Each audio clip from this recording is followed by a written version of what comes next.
Welcome to our panel. Good afternoon, everyone. Today we are talking about the new APAC Consumer Trust, Value and Personalization. And I will jump straight into the critical question that we are trying to explore, which is how can organizations create personalized brand experiences and innovation that consumers genuinely value, while strengthening trust and driving deeper engagement and long-term growth. And of course, what will distinguish the brands that succeed with the new APAC consumer? And without further ado, let's dive straight into it, shall we? And we'll start with hearing from Delisha about the new APAC consumer in the financial industry. Okay, thank you. So, as a general observation, I would say that the consumers in APAC today are moving away from consuming product and services to actually consuming experience and expertise. So if I were to bring this back specifically to the financial industry, so in a world where AI is giving you breadth and speed of information at your fingertips, what we're observing actually is that people are still making decisions and placing a lot of importance on their consumption decisions on the human X factor. So it's not about how your product is better or your service is better. It's about, do you understand what I need and what I really want and not giving me a template answer? Do you really connect with me? And do I feel that human connection and not, oh, I'm so sorry to hear that from the chatbot, right? And last but not least, the trust factor. Do I trust you enough to leave my money with you? That's essentially the human X factor that a lot of people are actually placing their decisions on. So if you were to actually look at, if you recall today, somebody selling you a product. Product is product, right? But at the end of the day, who are you going to leave that $1 with? What are you making your decision with? Your heart, not your mind. And that essentially is what we're seeing is getting more and more important. Not that it was not existent before, but in the age where technology is everywhere, the human X factor becomes even more prevalent. That's what we're observing right now. What are your thoughts, Martha? Thank you very much. My thoughts are very much aligned with what we just heard, and I take a point of view that personalization and trust, I think we started the whole event today joking about our little uncle who's creating some catastrophes around the world. One of the biggest changes that we're seeing globally, I think in every region, is that people want to feel safe. They want to know that they're safe, their family is safe, their home is safe, their body is safe, their money is safe. If they're on a holiday, their luggage is safe, the plane is safe. We're finding it in food. Many people want to know that what they're eating and consuming is safe. So I love this question because I think the changing landscape globally is not only moving away from just products and selling, and I think where the CMOs need to be thinking more is equally service. And I think we're going to be talking about standards as well. But that safety issue, I believe, is one of the biggest shifts that maybe isn't being talked about enough. And I think that that's a genius application for AI in terms of accelerating the speed of identifying, hey, there's potential for mistrust here. Working with AI from a working group standpoint. I've set up many centers of excellence as well as brand protection working groups where it's CMO along with the legal team, the product team, the sales team, etc., communications team, and really looking and working with AI to do scenario planning and then making sure that AI is there on the front line to really communicate, hey, danger, danger, and or opportunity, opportunity. But there's a very clear mark that when Marta Gretka is at the airport and something bad has happened, she's not fiddling with a chatbot trying to get to talk, human please. I think that then you need the human to be really there and also empowered. to solve my problem and give me that super service from a very caring, genuine, authentic place. And I think that across financial services in particular, almost any industry that we can think of, that's where the disconnect is falling down. So we need to really empower our employees to give that human touch when it matters most. Thank you very much, Martha. And Valerie, with all your experience on creative, let's hear your thoughts on this. Yeah, sure. I think it's really interesting. I think when we think about the three topics that we're talking about, in personalization and value, I think AI at its highest intelligence now can really do that very quickly and very accurately.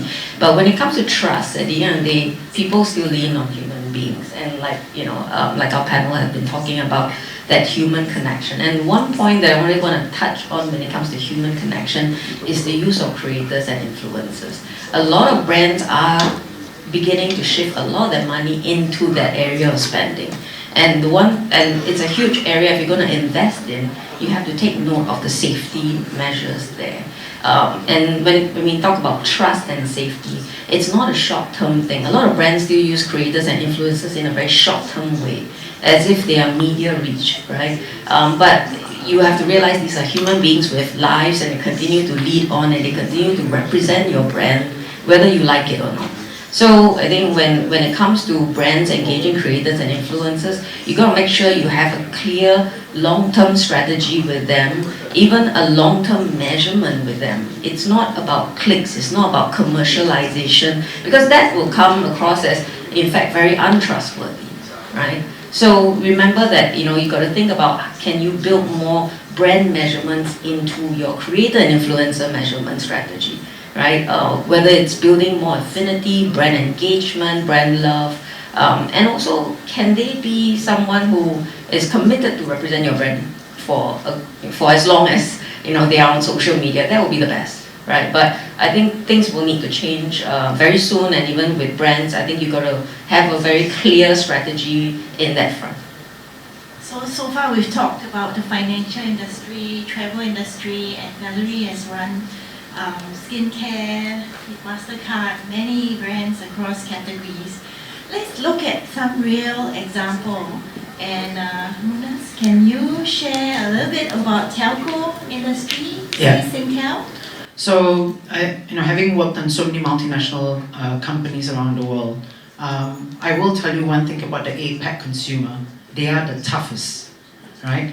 The APAC consumer are skeptical. They are always looking for better bang for the buck. So, I want to get $3 value, but I only pay you 1, or we're still 10 cents, right? Asians are the best negotiators. We are, right? And so therefore they are also the hardest consumers.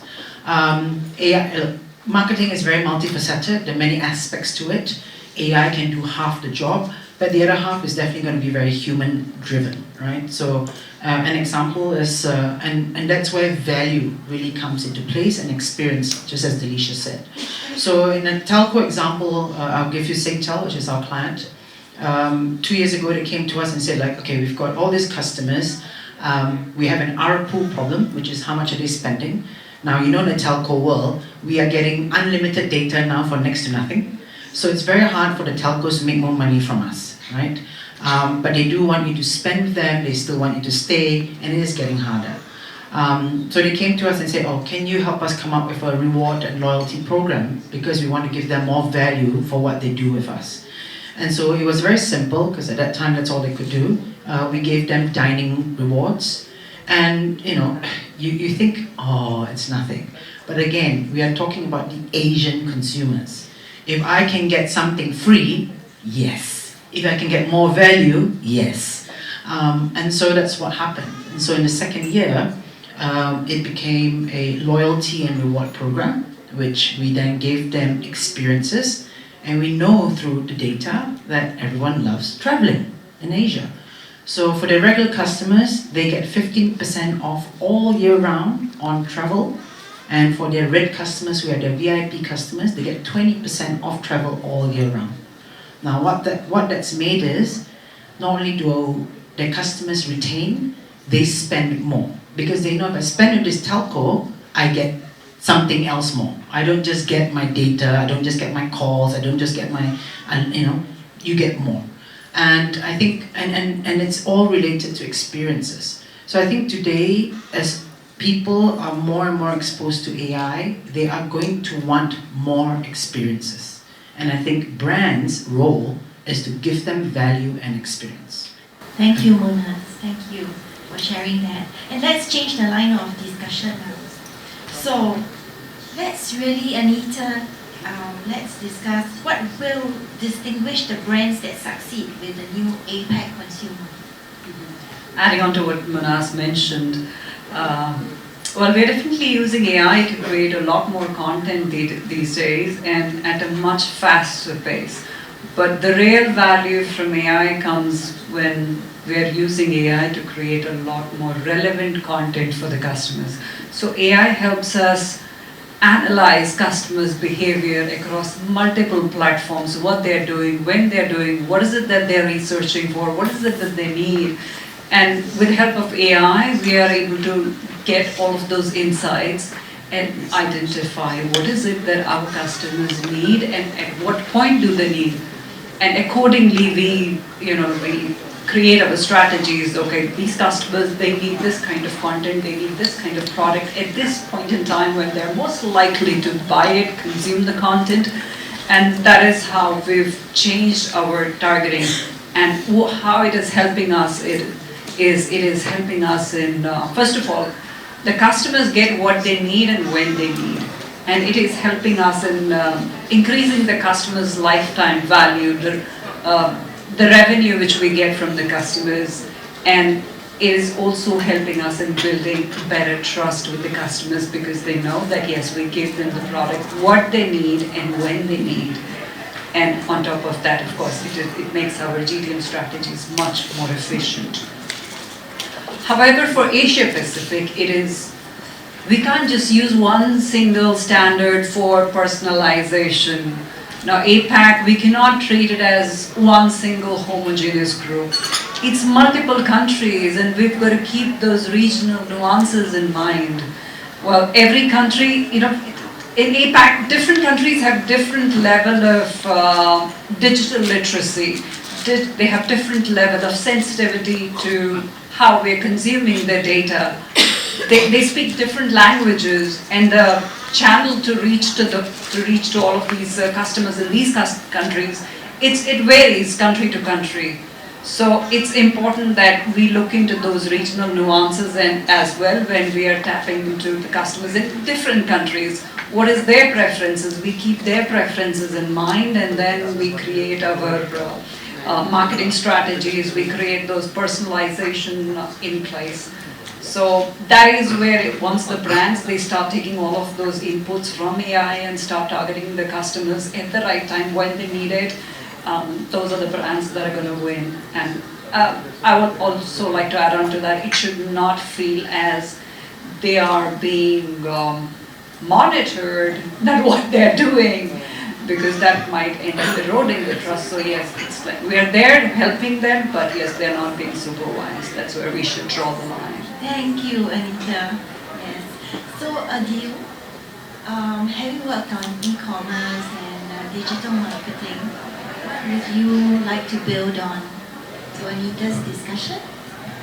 I think a lot of conversations that come up is about the thoughtful leadership in the room when everybody, like the CMOs and CFOs of the world sitting in one room, the leadership discussing about what should we look at as a success parameter, right? And unfortunately, I would still like to say that people still focus on the core KPIs of conversions.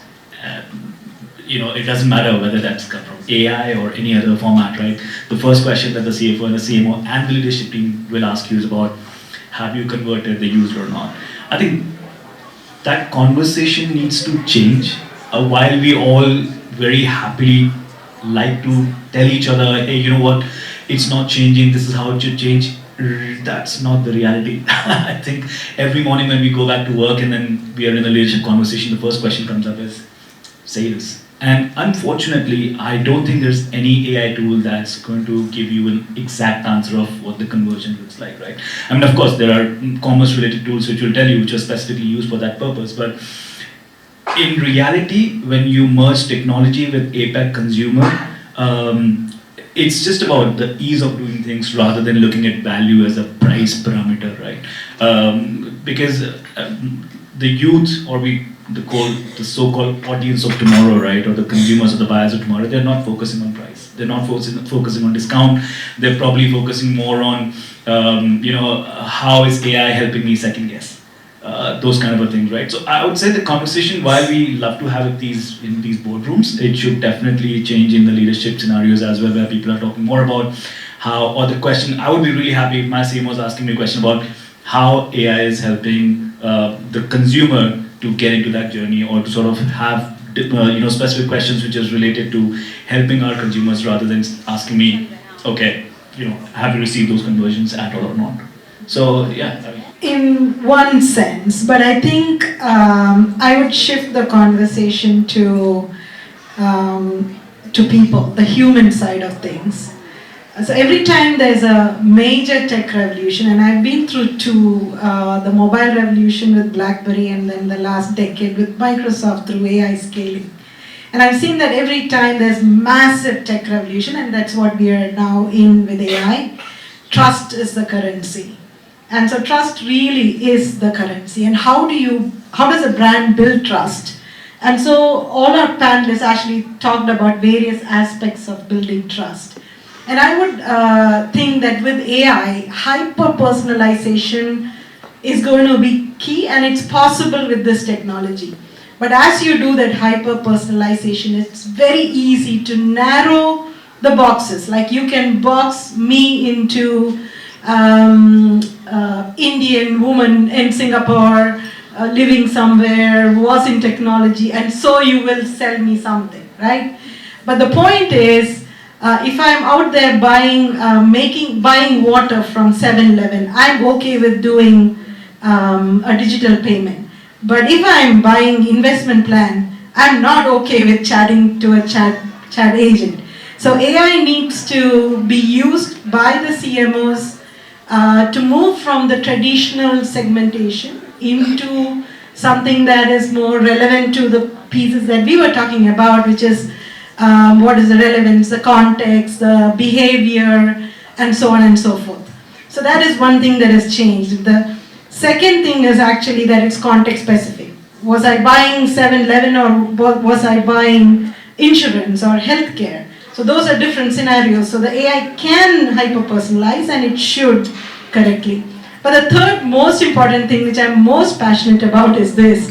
That look at our consumers, the Gen Zs and the Gen Alphas and the Gen Beta, which has been born last year, and even the millennials, right? So when we were selling cloud, we had young ones, not too young, they're millennials now. They've come up and asked, not about how do I buy cloud or AI, but what's your carbon emission at your data center?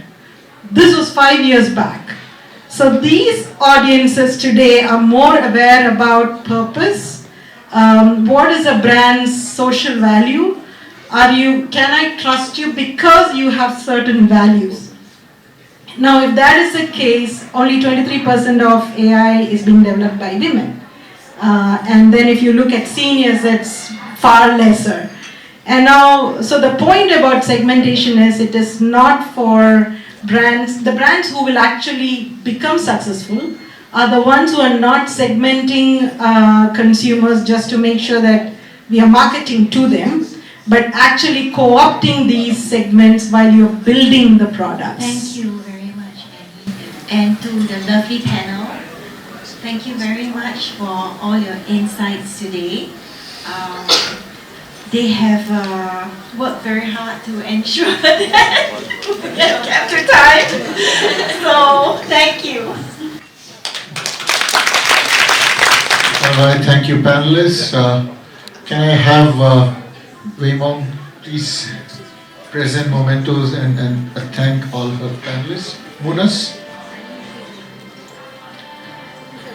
That's the spotlight on Munas now. Anita?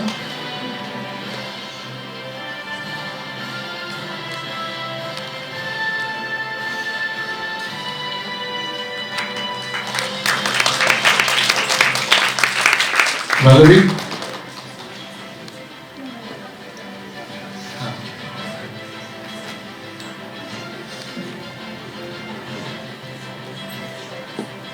Annie?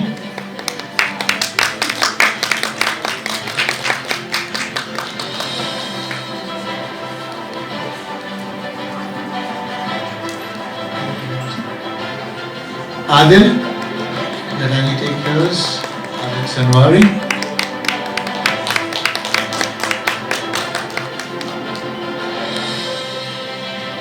Martha? This is Adil.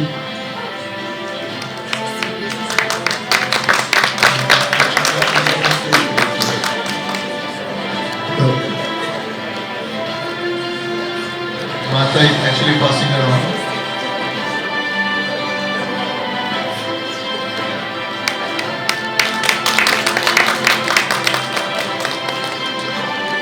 That's for Delisha.